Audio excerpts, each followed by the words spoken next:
día de hoy nos acompaña la doctora Brenda Cecilia Alcantar Vázquez, junto con la doctora Carla Lorena Sánchez Sánchez.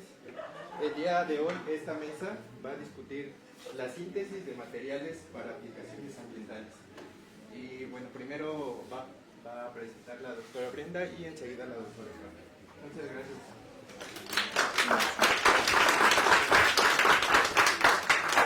Gracias y pues muchas gracias por la invitación.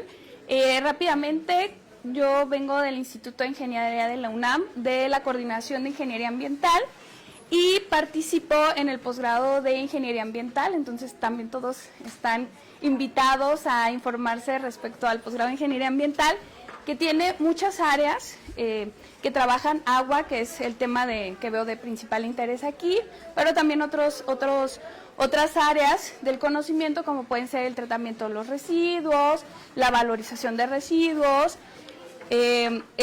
los lodos, etcétera, ¿no? Y yo particularmente en el instituto trabajo en la valorización de residuos industriales para aplicaciones en tratamiento de gases contaminantes. En esta ocasión les voy a presentar lo que estoy trabajando en relación a la captura de CO2.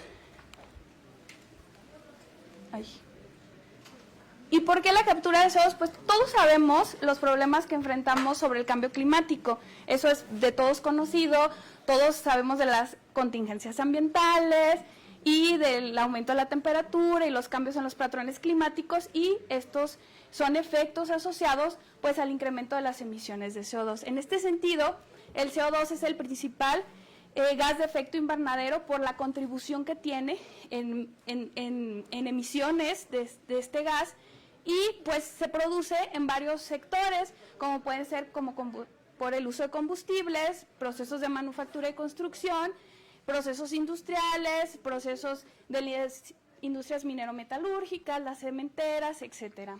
También, obviamente, los procesos de producción energética generan altas tasas de emisión de CO2. Además, pues este CO2 debe ser capturado, separado, debe ser mitigados los efectos del CO2 en el ambiente, y para ello pues las acciones más comunes que escuchamos son los procesos de forestación. Ahora ya es muy conocido estos de los bonos de carbono o impuestos al carbono, el cambio en las políticas de energía, transitar hacia energías renovables. Sin embargo, los procesos de captura de CO2 son muy importantes. ¿Por qué? Porque las fuentes fijas van a seguir emitiendo CO2, van a seguir utilizando combustibles fósiles en sus procesos. Entonces tenemos que dar una importancia a estos procesos de captura. Esto, pues, ¿por qué son importantes estos procesos de captura? Porque se van a producir el CO2 en diferentes sectores industriales, decíamos, se van a emitir. Yo necesito separarlos o capturarlos para que yo pueda utilizar ese CO2. Decíamos ahora, pues ya no son residuos, ya no son contaminantes, son materia prima de muchos otros procesos. Pero si yo no los separo, pues no los puedo utilizar. Entonces yo necesito, esta etapa de captura o separación es sumamente importante para después llevar a cabo estrategias de utilización, o también lo que hemos escuchado del almacenamiento geológico, ¿no? Que en diferentes partes del mundo ya se lleva a cabo, y en nuestro país hay varias propuestas en este sentido, ¿no? Sin embargo, las tecnologías de captura y separación pues tienen grandes desafíos. Los principales son pues los altos costos operativos. Ay, perdón, ya no. No, presiónase su presentación. Okay. Los desafíos son los altos costos operativos debido al consumo energético. Estos procesos de captura requieren altos consumos energéticos, y dentro de los procesos de captura, pues dependiendo de dónde se lleven a cabo, es que se pueden clasificar en procesos post-combustión, posterior a la combustión, precombustión, oxicombustión, y también incluso ya hay plantas en otras partes del mundo que trabajan la captura directa del aire. Hay módulos donde están concentrando el aire, capturan el CO2 y el aire sale limpio. Entonces eso ya pasa. Las diferencias entre cada uno de estos procesos pues van a ser las condiciones a las cuales se lleva a cabo. Las temperaturas varían, obviamente la concentración del gas es muy diferente en cada uno de los procesos. Por ejemplo, captura directa del aire. ¿Alguien sabe cuál es la concentración de CO2 en el aire ambiente que estamos? Bueno, aquí adentro pues es mayor, ¿no? Pero en promedio, ¿qué concentración de CO2 tenemos? ¿Tiene una idea? Estamos más ya arriba de 400 partes por millón, es decir, es muy bajito y a pesar de eso nos ha ocasionado graves problemas y esta concentración pues va en aumento y esto a partir de la revolución industrial, ¿no? Entonces, ya hay procesos que capturan el CO2 incluso a 400 partes por millón y a temperatura ambiente. En postcombustión, la concentración del CO2 está en promedio en el 15%. Las temperaturas variarán dependiendo del proceso, si recuperan o no recuperan el calor de los gases exhaustos, etcétera. Si tenemos presencia de vapor de agua, si tenemos monóxido de carbono, óxidos de nitrógeno. Cada proceso tendrá sus particularidades. ¿Y cuáles son estos métodos que yo puedo utilizar para separar ese CO2? Pues hay muchos, desde procesos de absorción, adsorción, la utilización de membranas, etcétera. Y para cada uno de estos procesos hay un sinfín de materiales que yo puedo utilizar. ¿De qué va a depender el material que utilice? Pues de las condiciones de la corriente gaseosa que voy a tratar. Entonces, pues yo necesito desarrollar materiales absorbentes que tengan una alta eficiencia, un menor consumo energético, pero a su vez que tengan alta selectividad hacia el CO2, porque decíamos, el CO2 no sale puro, viene en una mezcla. Entonces debe ser selectivo hacia el CO2, tiene que operar en un amplio intervalo de temperatura, debe tener adecuada cinética de absorción, pero también de desorción, porque yo necesito regenerar estos materiales. Porque, bueno, decían las compañeras anteriores, pues no me sirve que solo me funcione una vez, ¿no? Necesito usarlo varias veces. Y entonces, pues eso está implicada aquí la cinética, su capacidad de regeneración y qué condiciones necesito para que el material se regenere. Y, pues muy importante, su estabilidad térmica y mecánica. Dentro de ellos, bueno, se me pasó. Dependiendo de las condiciones, puedo tener materiales que operen a altas temperaturas, a temperaturas bajas o intermedias. Y recientemente, de unos 15 años a la fecha, el desarrollo de materiales absorbentes de CO2 a partir de diferentes tipos de residuos, pues ha cobrado mucho interés. ¿Por qué? Por la valorización de residuos, sí, pero también por la disminución de costos. En ese sentido, pues se pueden utilizar residuos de biomasa porque podemos preparar absorbentes a base de carbón que van a operar a temperaturas bajas. Puedo trabajar con materiales industriales como puede ser la cáscara de arroz, porque es rica en sílice, escorias metalúrgicas, residuos que tengan alto contenido en calcio, porque yo necesito materiales, si van a operar a altas temperaturas, que sean alcalinos, para que atraigan al CO2. Y entonces, en ese sentido, ¿qué es lo que hemos hecho en este grupo de trabajo? Pues empezamos a trabajar con las escorias metalúrgicas de hierro y acero, porque, bueno, ya era un residuo que en el momento en que yo me incorporé como postdoc en el instituto, pues ya se utilizaba para aplicaciones en agua, de hecho. Entonces, pues ahora vamos a buscarle una aplicación en tratamiento de aire. Las escorias metalúrgicas, nosotros sabemos que México es el productor número 15 de acero en el mundo, entonces tenemos alta generación de acero. En 2024 se generaron 19.9 millones de toneladas de acero y por cada tonelada de acero se generan 200 kilogramos de estas escorias, y las escorias, como ven en la imagen, solo se disponen a cielo abierto, o sea, la industria no las utiliza, salen del proceso y así en caliente se vierten y ahí se enfrían y entonces quedan pues ahí formando rocas, ¿no? Como suelo. ¿Y qué es lo que pasa? Pues con la lluvia pueden generar lixiviados, con el aire, si hay polvos finos, pues se vuelan, etcétera. Entonces también son un foco de contaminación. Sin embargo, estas escorias tienen una composición muy interesante. Ya decíamos, se generan pues con bastante abundancia, tienen un bajo costo. Además, a lo largo del país, pues tengo diferentes industrias minero-metalúrgicas, ¿no? Entonces puede ser un residuo interesante. ¿Por qué? Porque cuando yo hablo de residuo, tengo que considerar la composición, que sea de fácil acceso, ¿no? Y también el costo y qué mercado tiene este residuo, ¿no? O sea, las escorias ya se utilizan en, ¿cómo se llama? El asfalto. Se pueden utilizar como agregados en asfalto, es de las principales aplicaciones. Evaluamos el material, este es un ejemplo del tipo de análisis que realizamos.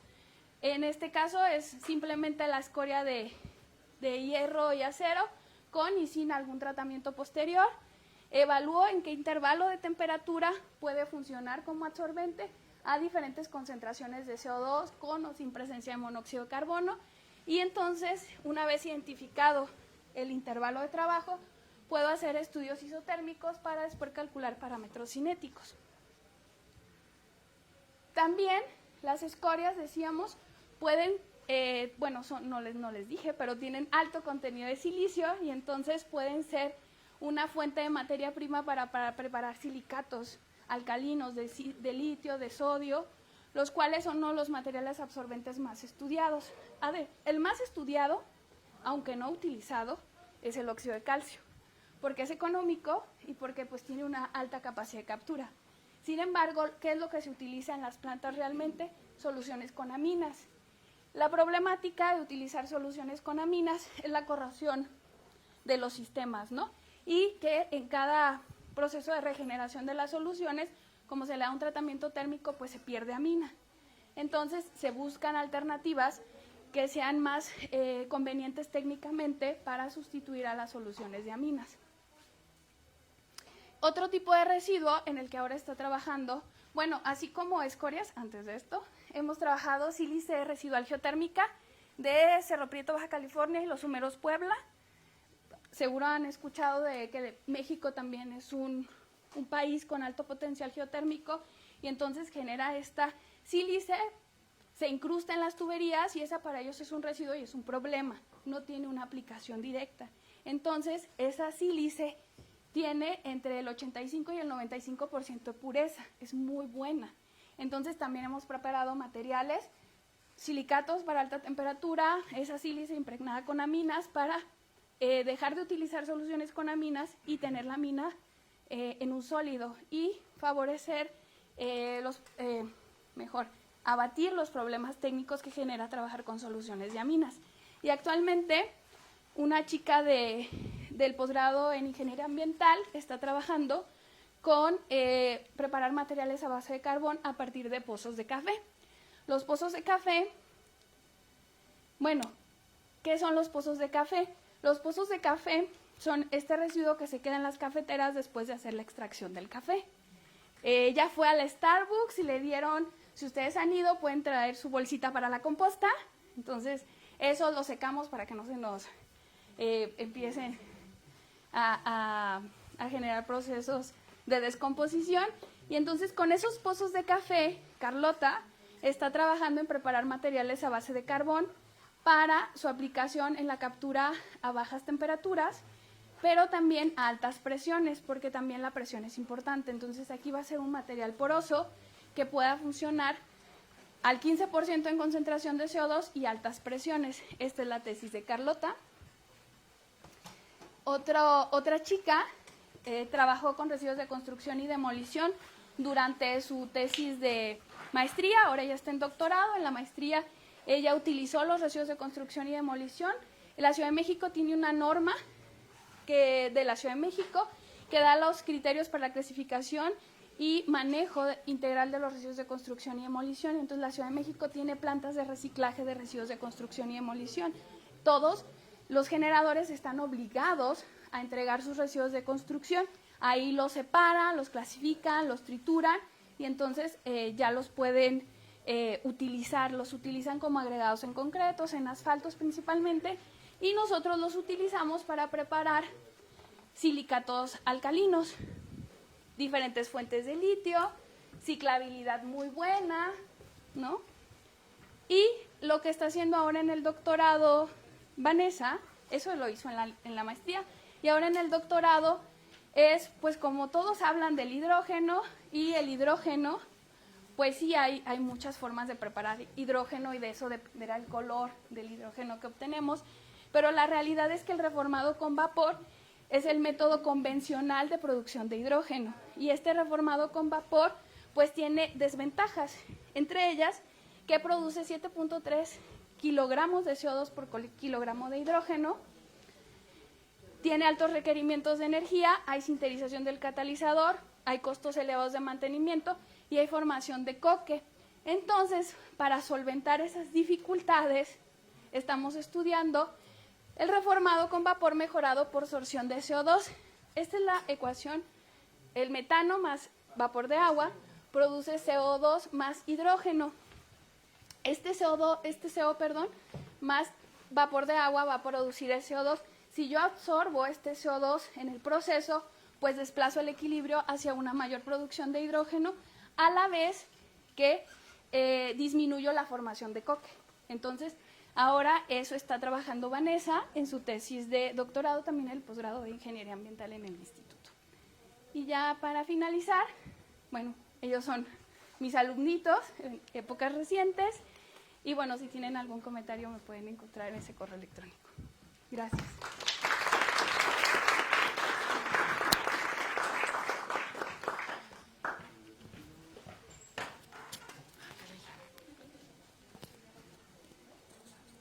Ay, no me lo puedo poner.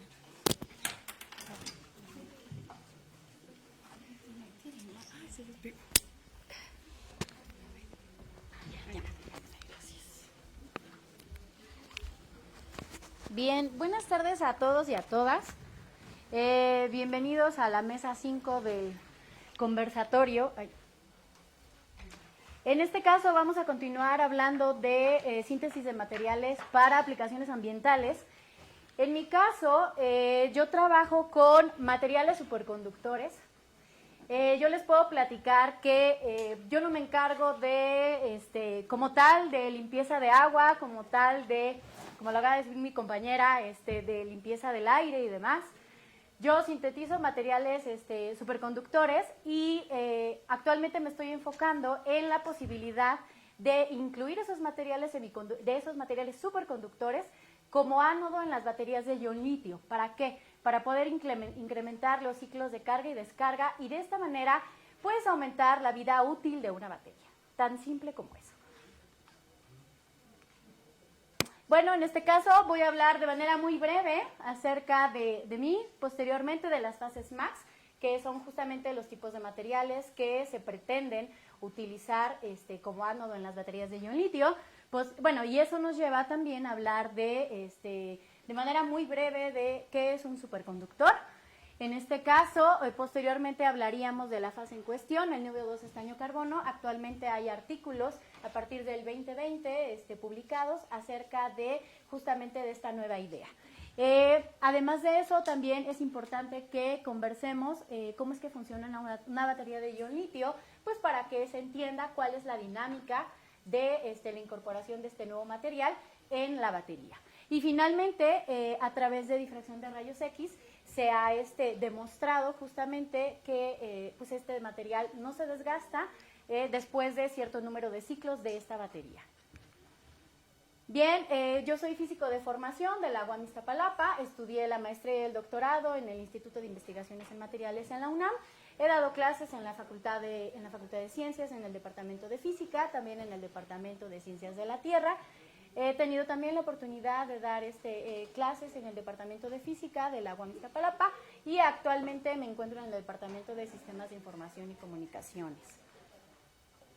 Bien, primero que nada es importante hablar de las fases MAX, puesto que este material, el NO2 estaño carbono, forma parte de las fases MAX. ¿Y qué es una fase MAX? Una fase MAX es un compuesto que se encuentra formado por un metal de transición, que son justamente los metales que ustedes pueden visualizar en verde, ¿no? Y también está conformado por carbono, boro o nitrógeno, y también tienen elementos que se encuentran entre la familia 14 y 16 de la tabla periódica. Existen múltiples fases de fases MAX, arriba de 90 fases. En este caso se eligió el NO2 estaño carbono por la presencia del estaño en ese material. para poderlo incluir en una batería de ion litio.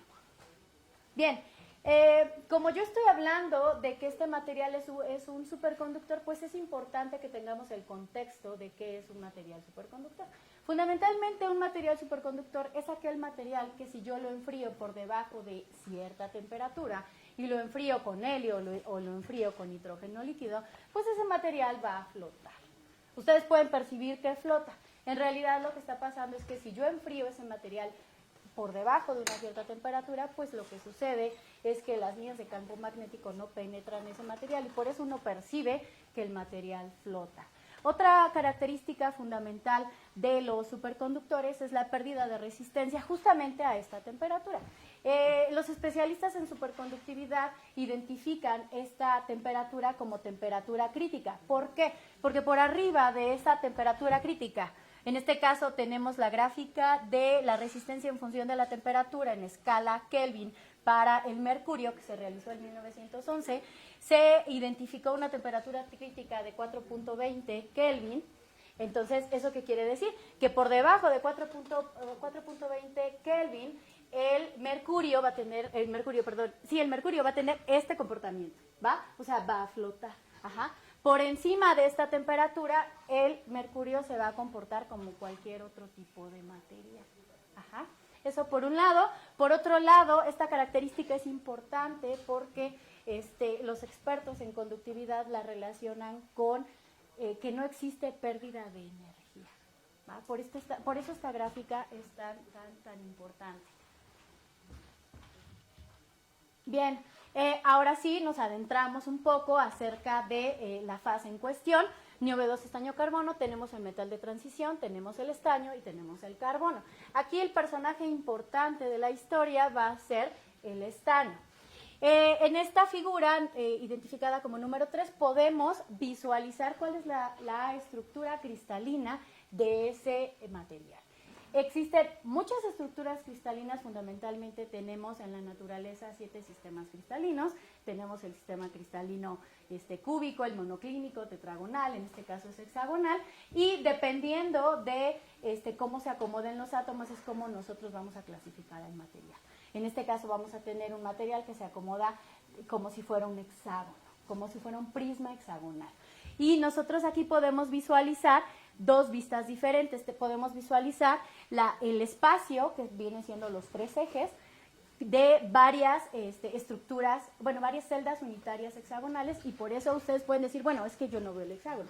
Ahí no tengo una celda unitaria, tengo más de una celda unitaria, por eso como que se pierde, ¿no? Y en este caso estamos viendo la vista de ese material en el plano AB, es como si lo estuviéramos viendo desde arriba. Ajá. Y en esta figura nosotros podemos observar cómo es el apilamiento de los átomos que componen ese material. En la parte de abajo tenemos el carbono, seguido del niobio y después del estaño. Es importante tener ese contexto para poder entender qué es lo que va a pasar cuando yo incluya este compuesto dentro de la batería y entonces se generen interacciones fundamentalmente entre el litio y el estaño, como lo vamos a ver más adelante. Bien. En este caso tenemos una batería de ion litio. Si se fijan, tenemos del lado izquierdo el cátodo, tenemos del lado derecho el ánodo, tenemos un compuesto formado por cobalto, litio y oxígeno que se identifica como cátodo. En el caso del ánodo, por lo general se utiliza grafito, se utiliza una de las estructuras donde cristaliza el carbono, que viene siendo el grafito, porque también puede cristalizar en forma de diamante, en este caso se considera grafito. Fundamentalmente, el funcionamiento de la batería se basa en conectar el ánodo, el cátodo, considerar un electrolito en medio, porque si no, se genera un cortocircuito y ¡pum!, la batería explota. Entonces, lo que pasa es que los electrones que se encuentran dentro de este compuesto se van a mover, digamos que del cátodo al ánodo, desde el punto de vista súper cotidiano para que se entienda cuando una batería se carga. Entonces los electrones se van a mover del cátodo al ánodo y al mismo tiempo este electrolito únicamente va a permitir el paso de los litios hacia el grafito.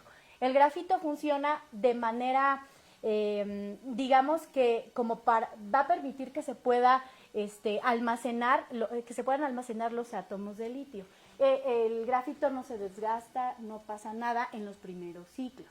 Ajá. Pero si yo, por ejemplo, muevo los litios del cátodo al ánodo, que es cuando yo estoy cargando la batería, cuando la batería está completamente cargada, entonces voy a tener un montón de litios en el grafito y hasta ahí. Si yo descargo esa batería, justamente pasa lo opuesto. Los litios se van a regresar y van a pasar a través del electrolito. Ahora, la propuesta que se está realizando en este sentido es, en lugar de utilizar el grafito, poder utilizar el niobio 2 estanio carbono. Si yo logro colocar ese material dentro del ánodo, obviamente pues tengo la contribución del carbono, que es justamente el grafito, pero si yo utilizo el niobio 2 estanio carbono como ánodo de esta batería de ion litio, lo que va a pasar es que en el proceso de carga los litios se van a depositar dentro de esa estructura, y entonces va a haber interacciones entre el litio y el estaño, y esas interacciones van a provocar que no haya desgaste, bueno, tanto desgaste en el compuesto, y obviamente que la batería yo la puedo utilizar más veces. Ustedes se han dado cuenta que verdaderamente las baterías tienen una cierta vida útil, pasan cierto número de ciclos y se acabó la historia, y entonces tenemos que depositar esa batería y ya no sirve y pues entonces contamina, ¿no? Entonces la propuesta es esa, la propuesta es que podamos utilizar ese material en el ánodo de las baterías de ion litio para poder optimizar la vida útil de una batería de litio. Y bueno, estos son únicamente dos resultados que quise incluir, la presentación es muy breve. Podemos ver del lado izquierdo una gráfica de la intensidad en función del ángulo 2θ. Esta gráfica es un resultado de difracción de rayos X, que es una técnica de caracterización de materiales donde yo puedo identificar mi material. Puedo identificar mi material, puedo identificar índices de Miller, puedo identificar también las impurezas. En este caso, podemos observar, por ejemplo, el primer pico, tercer pico, cuarto pico, están asociados a la fase niobio 2 estaño carbono. Entonces, en principio, yo tengo la fase presente en mi material y listo. Pero también observamos dos rectángulos naranjas. Los dos rectángulos naranjas se identifican como carburo de niobio. En este caso yo tengo niobio 2 estaño carbono y aparte tengo trazas de carburo de niobio. También observamos que hay 5 gráficas de difracción de rayos X superpuestas en esta gráfica. ¿Qué es lo que me está representando? Que yo estoy realizando rayos X al niobio 2 estaño carbono con carburo de niobio, los cuales fueron expuestos a diferentes voltajes. ¿A qué me refiero con eso? Si fueron expuestos a diferentes voltajes, pues eso está íntimamente relacionado con la parte de la batería de ion litio. Ajá. Y entonces observamos que los picos se mantienen. Aunque yo le suministre 3 volts, 1.5 volts, 1.25, 0.75, 0.01 volts. Eso por un lado en esta gráfica. Y esta gráfica es bastante interesante porque estoy revisando mi material tal cual yo lo sinteticé, que es justamente la gráfica que se encuentra en negro, ¿no? De igual manera, tengo los picos presentes asociados a mi material, que viene siendo el primero, el tercero y el cuarto, y lo que se encuentra señalado con naranja, pues viene siendo mi impureza, que es carburo de niobio. Ajá. Esa es mi gráfica negra. Mi gráfica roja es el análisis de difracción de rayos X después de que yo metí el niobio 2 estaño carbono en la batería de ion litio, y entonces hice 600 ciclos de carga y descarga. Entonces yo puedo observar que si bien, por ejemplo, disminuye la impureza, yo puedo observar que tengo menos cantidad de carburo de niobio en mi muestra de 600 ciclos. Bueno, después de 600 ciclos en la batería, yo puedo observar que verdaderamente ese material lo sigo teniendo. O sea, no se está desgastando como tal. Entonces, si se fijan, es un resultado bastante interesante porque en cuestión a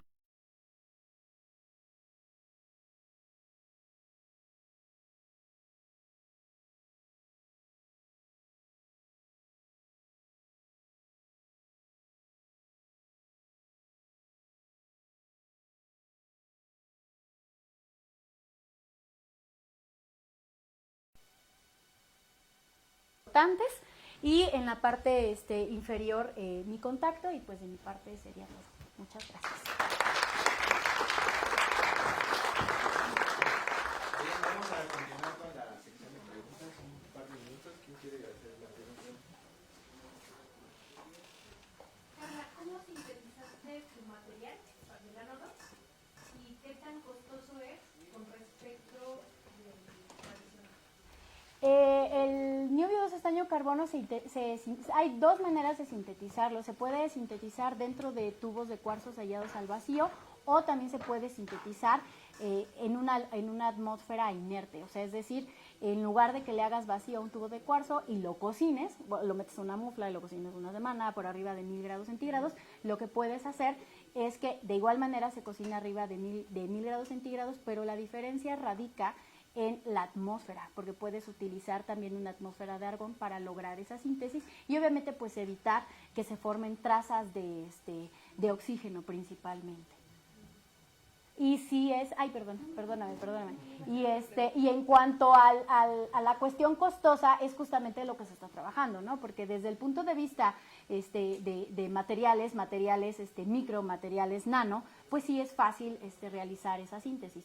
Pero justamente el grupo de trabajo se está preguntando cuáles serían las posibilidades y hasta dónde estarían los alcances para que desde el punto de vista de la industria, pues se pueda llevar justamente esa idea y se pueda replicar en grande, ¿no? Una pregunta.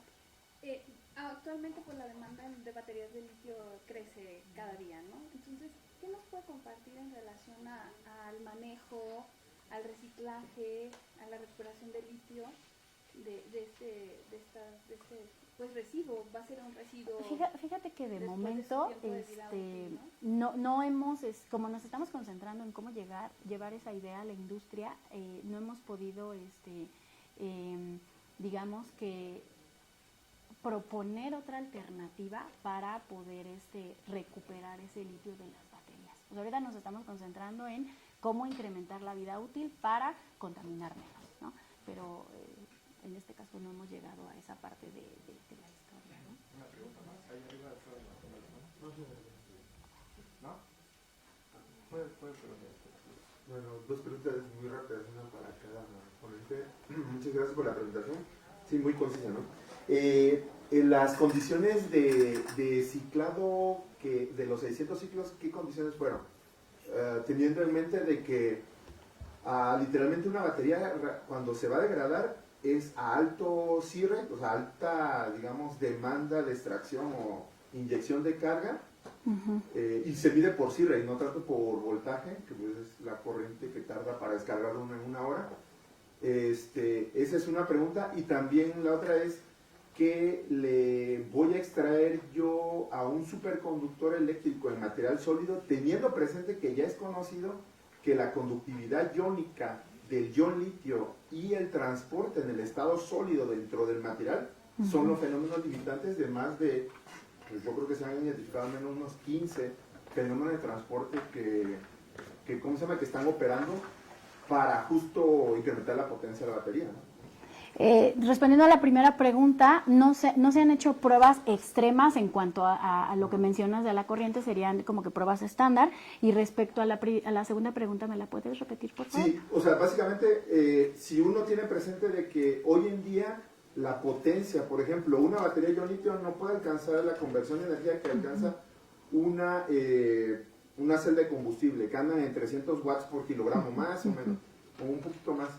Entonces, teniendo eso en mente, que es lo que se quiere incrementar, porque la densidad de energía no hay tanto problema con la batería, ¿por qué investigar una parte de un superconductor eléctrico cuando el problema de la batería ion litio, por así decirlo a cierto punto, termodinámica y cinéticamente, está en qué rápido se mueve el ion litio, tanto salir del electrodo positivo, ahí propiamente no existe la convención ánodo-cátodo, viajar a través del electrolito, la membrana, e insertarse en el electrodo negativo. ¿Sí me explico? O sea, ¿por qué realizar ese Exacto. estudio? ¿Por qué? O sea, cuando la mayor parte ahorita de los grupos están concentrando en diseñar, por ejemplo, electrolitos que tengan alto número de transportes del ion litio, que tengan una alta conductividad iónica, y materiales de estado sólido que aceleren, o sea, que básicamente tengan una alta difusividad del ion litio dentro del material. ¿Por qué entonces enfocarse en la parte de la conductividad eléctrica, teniendo también presente que hay un sistema de percolación eléctrica en todas las baterías que pues va a suministrar esta cuestión? En realidad es la idea surge de considerar cuál es la función principal, o bueno, una de las propiedades más bien importantes que tiene un superconductor.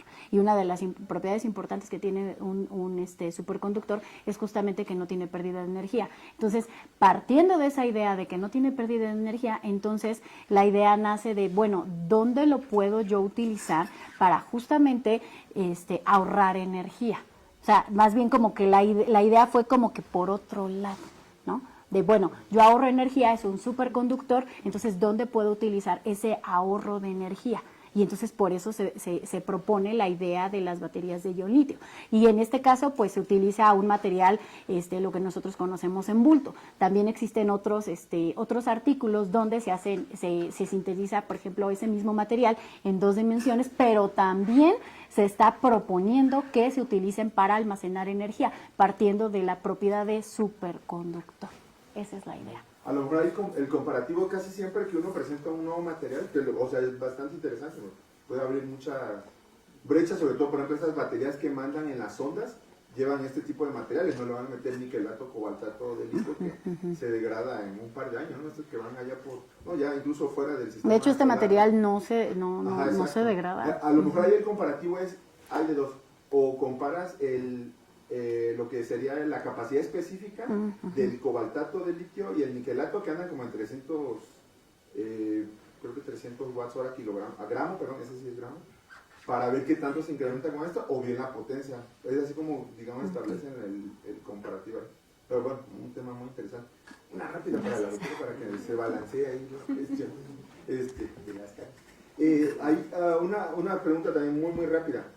Considerando que, por ejemplo, estos materiales que tienen litio, sodio, silicio, etcétera, y que pudieran ser a lo mejor materiales cerámicos costosos, ¿cómo pudiera yo, qué es lo que le estoy yo extrayendo pensando en una aplicación, considerando que el carbón activado te absorbe literalmente CO2 a temperatura ambiente?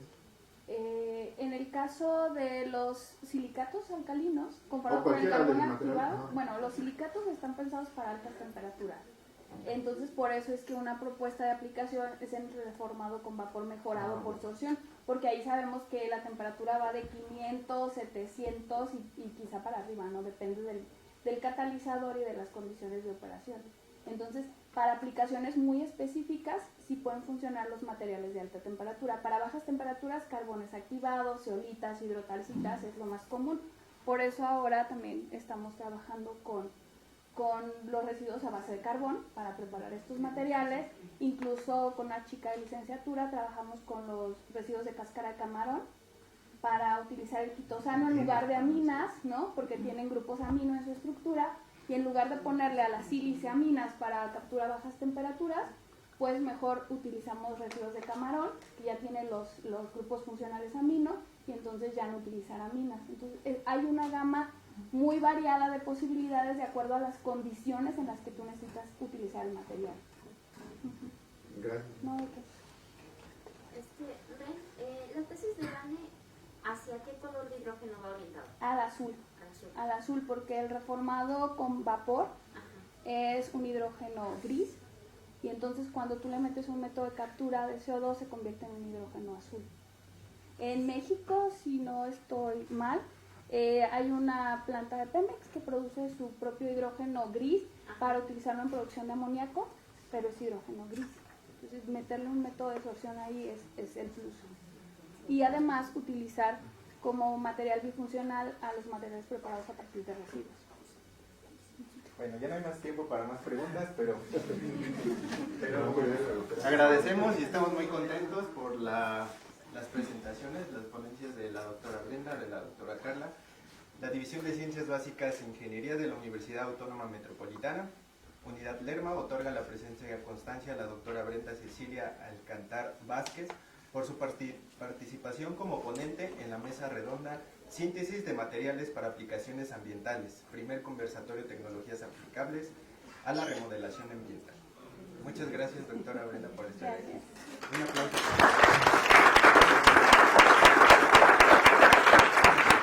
Asimismo, entregamos la constancia también para la doctora Carla Lorena Sánchez, igualmente por su participación en este gran importante evento. Y un aplauso también para la doctora. Muchas gracias.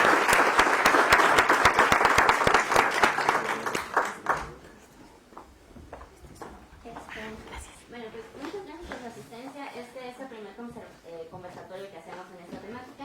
Esperamos que sea el primero de muchos. Como ya hemos visto, el tema de la remediación ambiental es muy variado y podemos abordar desde distintas ópticas y también en trabajos multidisciplinarios. Lo que sigue en la agenda es que sería bueno que nos tomásemos una foto porque si no se publica no existe. Entonces, nos tomamos una foto, una aquí, otra podemos hacerlo en las letras de la UAM. Después, ha habido una solicitud para visitar el laboratorio. Esto tendría que ser así como súper rápido. Podríamos visitar el H1, que es el laboratorio de geología, y el E10, que es el laboratorio donde hacemos tratamiento de agua. Y posteriormente, para los que estamos agendados, nos vamos a comer amaranta. Entonces, si ustedes gustan aparecer en la foto, por favor de este lado. Y muchas gracias.